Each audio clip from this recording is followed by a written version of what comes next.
Paris, 20 avril 1850 et quelque chose. Voici la seconde soirée que je passe dans cette misérable chambre, à regarder d'un œil morne mon foyer vide, écoutant stupidement les murmures et les roulements monotones de la rue, et me sentant au milieu de cette grande ville, plus seul, plus abandonné et plus voisin du désespoir que le naufragé qui grelotte en plein océan sur sa planche brisée. C'est assez de lâcheté. Je veux regarder mon destin en face pour lui ôter son air de spectre.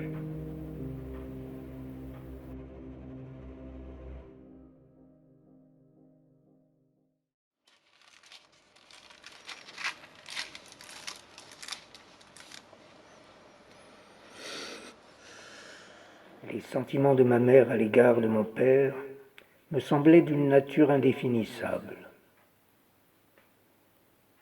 Les regards qu'elle attachait sur lui paraissaient s'enflammer quelquefois d'une étrange expression de sévérité.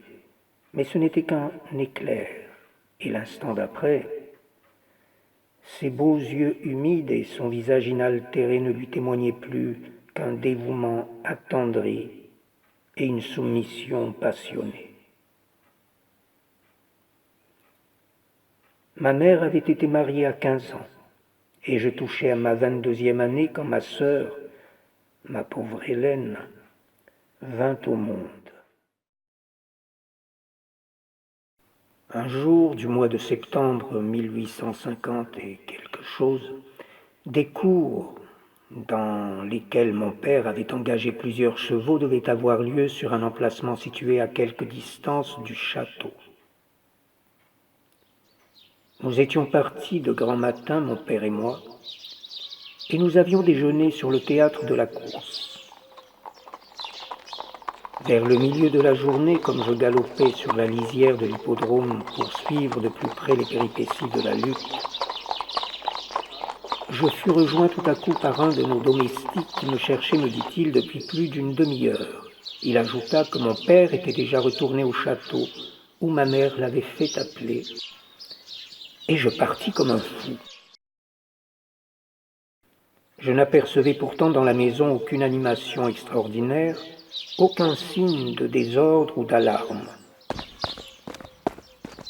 Je gravis l'escalier à la hâte et je traversai le boudoir qui communiquait à la chambre de ma mère quand la porte s'ouvrit doucement. Mon père parut. Je m'arrêtai devant lui. Il était très pâle. Je voulais l'interroger, il me fit signe de la main et s'approcha rapidement d'une fenêtre comme pour regarder au dehors. J'entrai.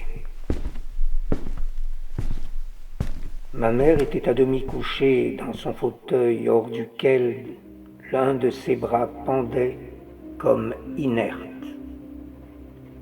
Sur son visage, d'une blancheur de cire, je retrouvai soudain l'exquise douceur et la grâce délicate que la souffrance en avait naguère exilée.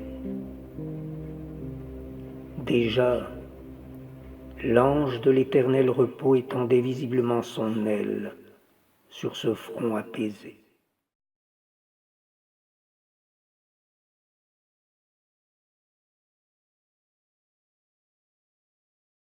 Une semaine après la mort de mon père, je tombai gravement malade. Et c'est à peine si, après 2 mois de souffrance, j'ai pu quitter notre château patrimonial le jour où un étranger en prenait possession. Heureusement, un vieil ami de ma mère qui habite Paris et qui était chargé autrefois des affaires de notre famille en qualité de notaire est venu à mon aide dans ces tristes circonstances. Il m'a offert d'entreprendre lui-même un travail de liquidation qui présentait à mon inexpérience des difficultés inextricables.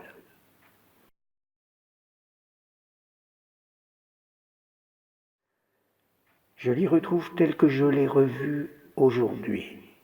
Grand, sec, un peu voûté, cheveux blancs en désordre, œil perçant sous des touffes de sourcils noirs, une physionomie robuste et fine tout à la fois. J'ai revu en même temps l'habit noir d'une coupe antique, la cravate blanche professionnelle, le diamant héréditaire au jabot. Bref, tous les signes extérieurs d'un esprit grave, méthodique et ami des traditions.